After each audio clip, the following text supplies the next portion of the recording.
नमस्कार दोस्तों, स्वागत है आपका आपके अपने चैनल, आपके अपने परिवार ज्ञान सागर एक यात्रा में। सबसे पहले मैं आप सभी लोगों से माफ़ी चाहती हूँ।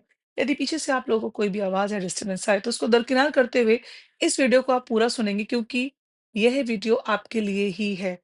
आप यहाँ तक आए हैं, तो इसे पूरा देखिए। आपको यूनिवर्स ने चुना है क्योंकि कोई भी कहीं भी ऐसे ही नहीं आ जाता। अगर ये वीडियो आप तक पहुँचा है, तो ज़रूर आपके लिए कुछ ना कुछ मैसेज छुपा हुआ है।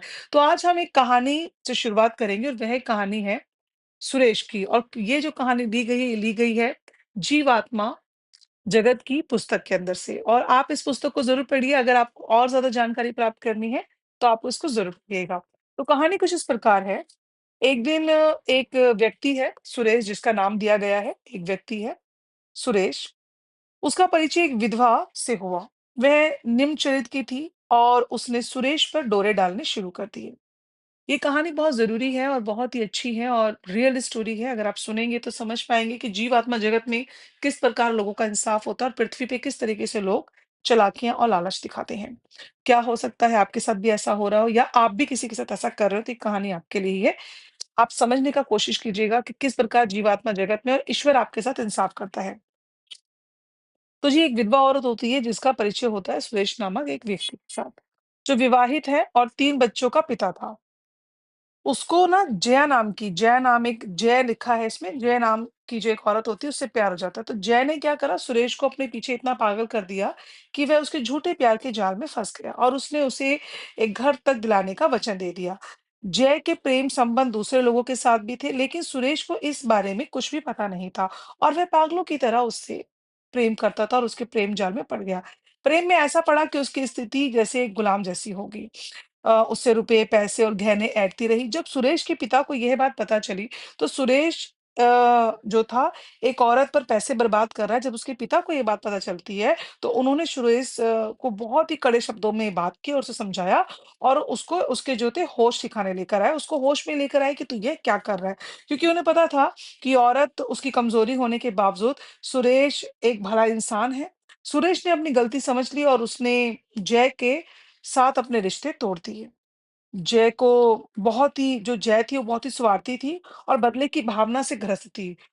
मतलब ऐसी औरत थी कि उसको बदला लेना था। अब उसको लग रहा था कि ये तो मेरे साथ गलत हो गया, इसलिए उसने सुरेश और उसके परिवार से बदला लेना चाहा। जैसा कि मैंने पहले बताया, उसके कई चाहने वाले थे और वह उनमें से एक के बच्चे की माँ बनने वाली थी। जय ने एक जाने-माने हॉस्पिटल में गर्भ की जाँच करवाई और अपने गर्भवती होने का प्रमाण पत्र तैयार करवाया। इस प्रमाण पत्र को वह सुरेश के घर ले गई और उसके माता-पिता और उसकी पत्नी से कहा कि मैं जो है शादी का मुझे सुरेश ने जो है शादी का वचन देकर उसके साथ धोखा किया है और यह भी उसके साथ सुरेश का जो है कि प्रेम संबंध था और वह जो गर्भवती है उसने कहा कि कुछ अन्य कागज जिनसे यह साबित होता है कि सुरेश ने उसके नाम पर एक घर लेने की भी कोशिश की थी।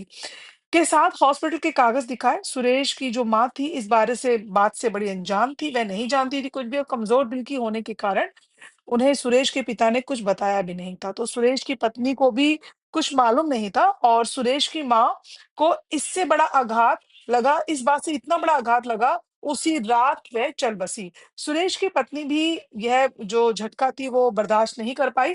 अपनी सास के अंतिम क्रिया के बाद वह भी अपने बच्चों को साथ लेकर सुरेश को छोड़कर चली गई।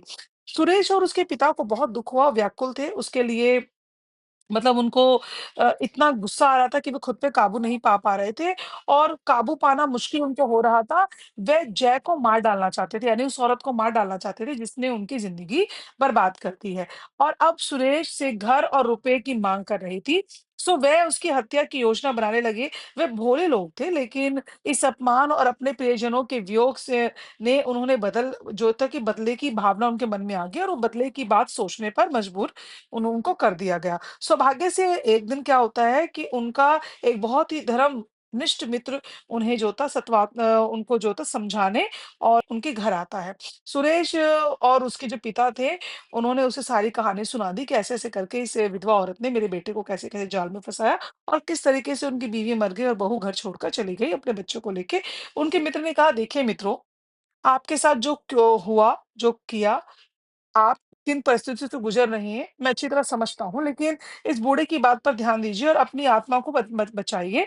इस औरत को मारना आपके हाथों में नहीं है, ये पूरी तरह सर्वशक्तिमान ईश्वर के हाथों में है, इसलिए मेहरबानी कर सर्वशक्तिमान ईश्वर के विरुद्ध मत जाइए। अपने भले दिमाग से उन दुष्ट विचारों को निकाल दीजिए। ये बुरे जो विचार हैं, आपको इस औरत की तुलना में अधिक नुकसान पहुँचाएँगे। आप दोनों इतने नीचे गिर जाओगे कि आप अपनी प्यारी माँ को स्वर्ग में भी नहीं मिल पाओगे। कृपया करके इस भयानक तरीके से सोचना बंद कीजिए।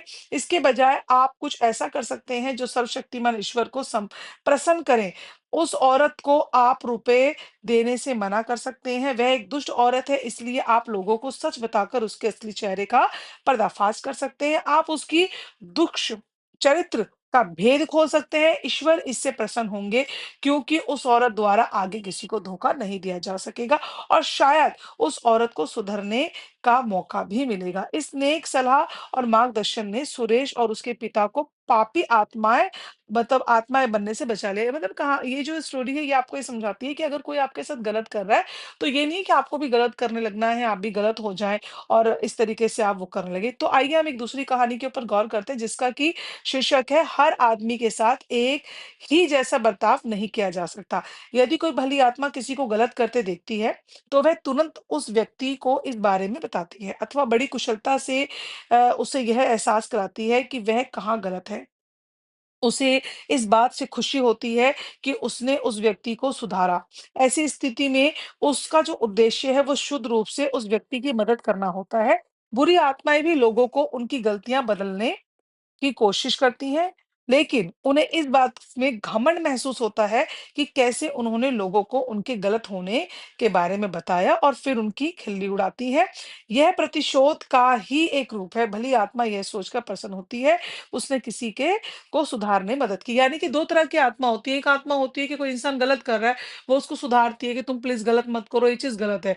अब गलत अगर वो बंदा सुधर गया है, तो भी वो आत्मा क्या करती है, अब वो जाके दूसरे को वो व्यक्ति दूसरे को जाके बताएगा कि देखो ये पहले गलत था, पहले ये ऐसे करता था, मैंने समझाया इसलिए अभी सही है, तो सही हो गया है। तो यह भी उस आत्मा का प्रतिशोध लेने का ही कार्य कर रही है। तो ये भी गलत है। लेकिन जो सबसे अच्छी वाली भली आत्मा होती है, वो किसी को सुधारने के बाद कभी किसी को बताती नहीं है कि गलत था, इसने ये किया, ये चोरी करता था, गलत काम करता था या कुछ भी मतलब कुछ भी एक्स वाई जेड। वो अपने मन में खुश होती है कि चलो मैंने कुछ तो अच्छा किया कि कोई मेरी वजह से सुधर गया। तो 2 प्रकार के व्यक्ति होते हैं, ये समझाने की ये पुस्तक आपको तात्पर्य कर रही है। यदि आप उच्चतर स्तर पर हैं, तो आपका अवचेतन मन आपका मार्गदर्शन करेगा, लेकिन यदि आप निम्न स्तर पर हैं, तो तो सही फैसले लेने में आपको मुश्किल होगी। अच्छे कर्मों के मामले में किसी भली आत्मा के प्रति किया गया अच्छा कर्म उसे सुधारने में मदद करता है। बहरहाल यदि वही अच्छा कर्म किसी बुरी आत्मा के लिए किया जाए तो उसका उल्टा असर होता है। बुरी आत्मा अपने प्रति किए गए अच्छे कर्मों को सामने वाले की कमजोरी मान लेती है। वह इस परिस्थिति का गलत फायदा उठाती है। तो आइए आपको समझाते हैं कि किस प्रकार हमारे जो आस-पास होती हैं, वो 2 तरह की आत्माएँ होती हैं। एक बुरी आत्मा होती है, एक भली आत्मा होती है। भली आत्मा के लिए आप कुछ भी करेंगे ना, तो वो आपको माफ़ करेगी, आपको गले लगा लेगी, आपसे हँस के बात करेगी। एक बुरी आत्मा होगी, वो आप उसके लिए कितना भी कुछ करेंगे, कुछ भी करेंगे ना, तो वो सोचेगी अरे ये तो पागल ही है। वो हँसकर टाल देगी और वो आपका फ़ायदा उठाएगी और आपके साथ गलत करेगी और वो दूसरों के साथ भी गलत करेगी। तो इसका उदाहरण के लिए मान लीजिए कि बोमी आपसे मिलने आता है। जब आप उसके लिए पीने या खाने का इंतज़ाम करने कमरे से बाहर गए, तब वह आपके घर से रुपए चुरा लेता है। वापस लौटकर आपको बोध होता है कि क्या हुआ? यानी कि आपको फिर पता चलता है कि आपके घर से पैसे चोरी हो गए। आप उसे कुछ और रुपए देकर कहते हैं, "चोरी करने के बजाय मुझसे पैसे माँग लेते भाई, मैं तुम्हें और दे देता अगर तुम्हें ज़रूरत थी।" तो उसे अपनी गलती का एहसास होता है और वह कहता है कि, "मुझे क्षमा कर दो, मैं आगे से चोरी कभी नहीं करूँगा।" मुझे बिल्कुल यकीन है कि वह अपने इस कथन का पालन करेगा क्योंकि वह एक भली आत्मा है, समझ गए? बस उसको लालच में वो पड़ गई थी इसलिए उसने ये कर लिया अथवा हो सकता है कि उसकी कोई और बड़ी ज़रूरत हो, लेकिन यही व्यवहार मतलब एक आत्मा तो ये हो गई कि उसने चोरी की और अगर वो पकड़ी गई तो उसने अपनी गलती को स्वीकार किया और उसने कहा मैं आगे से नहीं करूँगी। दूसरी तरफ एक बुरी आत्मा है। बुरी आत्मा जो होती है उसे किए गए जो भी कार्य से है इससे उन्हें प्रोत्साहन मिलेगा और वे आप पर हँसते हुए आपको और दूसरों को बार-बार जो है मूर्ख बनाना जारी रखेंगे जिससे आप भी निम्न स्तर पर पहुँचेंगे। इसलिए अच्छे व्यक्ति के लिए किया हुआ अच्छा काम उसके और उसके साथ-साथ आपके लिए भी अच्छा होता है। लेकिन यही अच्छाई यदि बुरे व्यक्ति के प्रति की जाए, तो यह उसके और आपके दोनों के लिए बुरा होता है। जैसे कि मान लीजिए कि कोई आपका दोस्त है या आपका कोई रिश्तेदार है और उनको घर की ज़रूरत है और आप उनको अपना घर दे देते हैं रहने के लिए। अब उनको घर दे दिया, वो और उसके बच्चे उस घर में रह रहे हैं।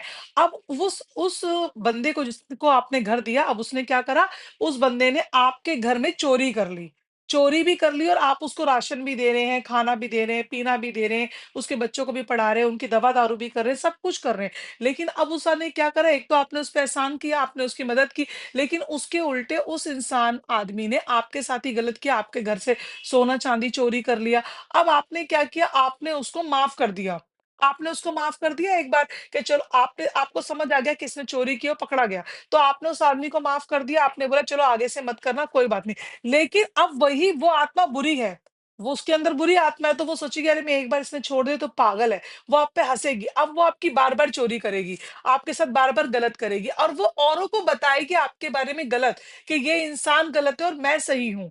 जबकि चोरी वो ही आत्मा कर रही है, वो आपके साथ गलत कर रही है लेकिन आपको गलत बताएगी और आप पे हँसेगी। तो ऐसी आत्माएँ जो होती हैं वो निम्न स्तर की आत्माएँ होती हैं, बुरी आत्माएँ होती हैं और ऐसी आत्माओं के बीच फँसने से क्या होता है कि आप भी कहीं न कहीं निम्न स्तर पर पहुँच जाते हैं और आप उनको बार-बार यह मौका देते हैं। इसलिए ऐसी आत्माओं से दूर रहें, ऐसे लोगों से दूर रहें क्योंकि इनकी जो औलादें होती हैं क्योंकि वही आगे चल के वो भी नुकसान पहुँचाते हैं क्योंकि वो उनको भी वही सिखा रहे हैं। तो इसके बारे में आपको एक अगली स्टोरी में समझाऊँगी। तो यही बात है कि क्षमाशीलता के लिए भी लागू होती है। समझ गए आप कि अगर ये दोनों के लिए बुरा होता है और क्षमाशीलता के लिए भी ये लागू होती है। यदि आप किसी अच्छी आत्मा को क्षमा करते हैं, तो वह सुधरने की पूरी कोशिश करती है। उसका अवचेतन मन उसे यह एहसास दिलाता है कि उसने क्या गलत किया है। लेकिन यदि आप किसी बुरी आत्मा को बिना उसकी गलती बताए माफ करते हैं, तो वह आप पर हँसेगा, आपको मूर्ख मानेगा और अपने बुरे काम करना जारी रखेगा क्योंकि आपने उसे प्रोत्साहित किया। आप भी नीचे गिरेंगे। तो इस तरह धरती पर कोई मतलब हर कोई एक जैसा नहीं होता। आप प्रत्येक व्यक्ति के साथ एक समान व्यवहार नहीं कर सकते। तो मानती हूँ, समझ सकती हूँ कि कभी-कभी हम दुःख के कारण या हम ये सोच लेते हैं कि ठीक है, हमें माफ़ कर देना चाहिए, हम बहुत बड़ा दिल रख लेते हैं। आप दिल को बड़ा रखिए लेकिन अपनी आँखों को भी खुला रखें और बार-बार ऐसे बुरे लोगों को माफ़ ना करें। इन लोगों से जो है दरकिनार इनको कर दें अपने जीवन से क्योंकि ये अपनी औलाद को भी वही शिक्षा दे रहे होते हैं। एक छोटी-सी स्टोरी है, मैं आपको चंद ही शब्दों में ख़त्म कर देने वाली हूँ। एक औरत है, वो क्या करती है कि वो अपनी मर्ज़ी से शादी करती है, बड़ी ही मतलब बुरी और दुष्ट आत्मा है। वो अपने गरीब माँ-बाप को, अपने गरीब भाई-बहनों को नहीं देखती है, वो दुष्ट आत्मा होती है। वो अपने घर की कोई प्रॉब्लम नहीं देखती और वो कहीं एक किसी और लड़के से शादी कर लेती है, एक गलत लड़के से शादी कर लेती है। फिर वो शादी करके उनसे बच्चे भी उससे उसके बच्चे हो जाते हैं, तो जो उसके बच्चे होते हैं, फिर वो उस आदमी के साथ भी नहीं रहती और वो अपने मायके वालों को भी धोखा ही देती है, उनकी चोरी करती है, कुछ भी करती है और उसके बाद वो फिर अनगिनत आदमियों से रिश्ता रखती है और अपने बच्चों के सामने ही उन आदमियों को अपने घर में लेकर आती है। अब बच्चे उसकी वही चीज़ देख रहे हैं, वो दुष्ट आत्मा अपने बच्चों को भी दुष्ट करती जा रही है, क्योंकि वो आत्मा जो बच्चे पैदा हुए हैं, अब वो देख रहे हैं कि उनकी माँ कैसे दिन पे दिन आदमियों को बदलती है, कभी वो एक आदमी आ रहा है, फिर दूसरा आ रहा है, उन आदमियों से पैसे ले लिए, फिर उनके साथ में उनका घर चल रहा है। तो वो अपनी जब माँ को इस तरीके से करते हुए देख रहे हैं, तो वो अब कहीं न कहीं वो भी दुष्ट ही इस पृथ्वी पर आकर बनते जा रहे हैं। अब वो औरत उन्नति नहीं कर पा रही, क्यों? क्योंकि उसने क्या करा है, अपने गरीब माँ-बाप, भाई-बहनों को भी धोखा दिया है, अपने पति के साथ भी गलत किया है और सबसे बड़ी बात कि वो और आदमियों के साथ भी गलत ही कर रही है और उसके बाद जो वो 2 मासूम छोटे बच्चे हैं, जो उसके बच्चे हैं, वो उनके साथ भी गलत कर रही है और वो दुष्ट आत्मा है, वो लोगों को भ्रमित कर रही है और वो क्या करती है वो आत्मा, वो औरत या आदमी किसी की भी हो सकती है। उसके बाद वो अपने साथ-साथ अपना जो बचा जीवन है, उसे भी बर्बाद करे। तो हमें ऐसे लोगों से बचना है। ऐसे दुष्ट प्रवृत्ति की महिलाएँ, आदमी जो होते हैं, आत्माएँ जो होती हैं, वो निम्न स्तर की होती हैं। ये लोग जीवन को डिस्टर्ब कर देते हैं। तो सबके साथ एक जैसा समान बर्ताव नहीं हमें करना चाहिए। जो भली आत्मा होती है, वो अलग तरीके से व्यवहार करती है, जो बुरी और दुष्ट आत्मा होती है, वो अलग तरीके से व्यवहार करती है। तो आप समझ चुके होंगे कि किस प्रकार इंसानों के अंदर 2 प्रकार की आत्मा होती है और वो किस तरीके से व्यवहार करती है। तो मिलते हैं आपसे जल्द ही एक नई वीडियो के अंदर, और यदि आपके आस-पास कुछ इस तरह के लोग हैं, तो उनको दरकिनार कर दीजिए और अपनी स्पिरिचुअल ग्रोथ को बढ़ाइए और कोशिश करें कि ज़्यादा से ज़्यादा मौन रहें, स्वाध्याय करें, अच्छी-अच्छी पुस्तकें पढ़ें। तो यदि आपको लिंक चाहिए तो मैं लिंक डाल दूँगी, अदरवाइज़ तो आप ले सकते हैं अमेज़न पे, आपको बड़े आसानी से आराम से मिल जाएगी। जीवात्मा जगत के नियम, ये जो पुस्तक है, इसको पढ़िए, इसका आपका अच्छा वाला मार्गदर्शन होने वाला है। तो धन्यवाद जी, मिलते हैं हमें जल्द एक नई वीडियो में, एक नई कहानी के साथ, एक नई सोच के साथ और एक अच्छी और नई स्पिरिचुअल जर्नी के साथ। तब तक के लिए आप लोग अपना ध्यान रखें, अपना स्वाध्याय करते रहें, ध्यान करते रहें। धन्यवाद जी।